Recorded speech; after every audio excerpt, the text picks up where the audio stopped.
وہ 7 علماء تو دنیا کے مختلف حصوں سے یعنی کہ ممکنہ طور پر پاکستان اور افغانستان، ازبیکستان، ترکی، شام، مراکش، الجزائر، سوڈان سے حضرت مہدی کی تلاش میں آئے ہوں گے، اور ہر ایک کے ہاتھ پر 310 سے کچھ اوپر افراد نے بیعت کر رکھی ہوگی، اور یہ سب مل کر سرگرمی سے اس شخص کو تلاش کر رہے ہوں گے جس کے ہاتھ پر بیعت سے امت میں اتحاد اور اتفاق ہوگا، مرکزی قیادت نصیب ہوگی، فلوں کا خاتمہ ہوگا، یورپ کی صلیبیوں اور امریکہ اور اسرائیل کے یہودیوں کی سازشیں دم توڑ دیں گی، اور حکومت الہیہ قائم ہوگی۔ یہ سب اہل علم و صلاح بھی ہوں گے، اور اپنی اپنی جماعت سے موت تک جہاد کی بیعت بھی لیے ہوں گے۔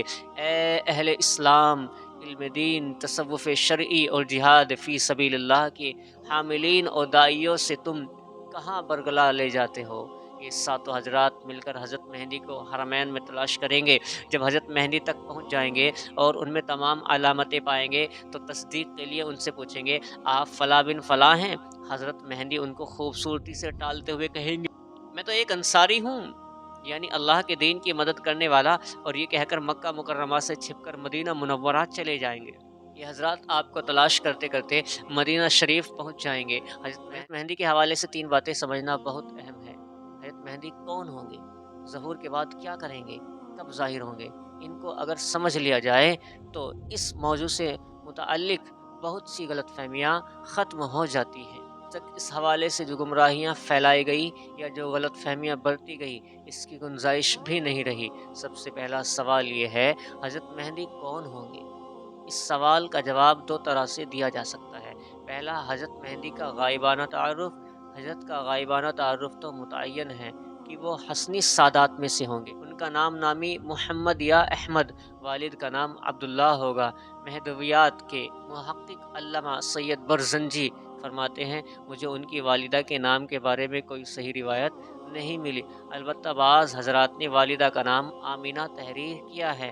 مہدی ان کا نام نہیں، لقب ہے، بمعنی ہدایت یافتہ، یعنی امت کو ان کے دور میں جن امور کی ضرورت ہوگی اور جو چیزیں اس کی کامیابی اور برتری کے لیے ضروری ہوں گی، اور پوری روئے زمین کے مسلمان بے تحاشا قربانیاں دینے کے باوجود محض ان چند چیزوں کے نہ ہونے کی وجہ سے کامیاب نہ ہو رہے ہوں گے، حضرت مہدی کو قدرتی طور پر ان کا ادراک ہوگا، اور ان کوتاہیوں کی تلافی اور چند مطلوبہ صفات کو بآسانی اپنا کر امت کے لیے مثالی کردار ادا کریں گے، اور چند سالوں میں وہ کچھ کر لیں گے جو صدیوں سے مسلمانوں سے بننا پڑ رہا ہوگا۔ وہ پہلے سے پیدا نہیں ہوئے، عام انسانوں کی طرح ہوں گے۔ 40 سال کی عمر میں امت مسلمہ ان کو اپنا قائد بنائے گی، اور ان کے ہاتھ پر بیعت کر کے کفر کے برپا کردہ مظالم کے خلاف وہ عظیم جہاد شروع کرے گی، جس کا اختتام عالمی خلافت اسلامیہ کے قیام پر ہوگا۔ یہ تو ان کا سیدھا سادہ تعارف ہے جو اکثر احادیث میں موجود ہے۔ لیکن دوسرا، حضرت مہدی کا حاضرانہ تعارف۔ جہاں تک بات حاضرانہ تعارف کی ہے تو اس سلسلے میں سب سے پہلے یہ یاد رکھنا چاہیے کہ وہ شخص سچا مہدی ہو ہی نہیں سکتا جو مہدی ہونے کا دعویٰ کرے، جیسے کہ آج کل دعوے کیے جا رہے ہیں۔ دعوی مہدویت اور حقیقی مہدویت میں آگ اور پانی کا تضاد ہے، یعنی کہ آگ اور پانی کی طرح ہے۔ اس کے کئی دلائل ہیں، چونکہ جھوٹے مدعی ہر دور میں فتنہ پھیلاتے رہے ہیں۔ ہمارے زمانے میں بھی اس روحانی منصب پر فائز ہو کر دنیاوی مفادات بٹورنے والوں کی کمی نہیں، لہٰذا ہم جھوٹے مدعیوں کے فتنے کی تردید میں چند مضبوط دلائل دیکھنے کی کوشش کرتے ہیں۔ پہلا دلائل، مہدویت ایک روحانی منصب اور حضرت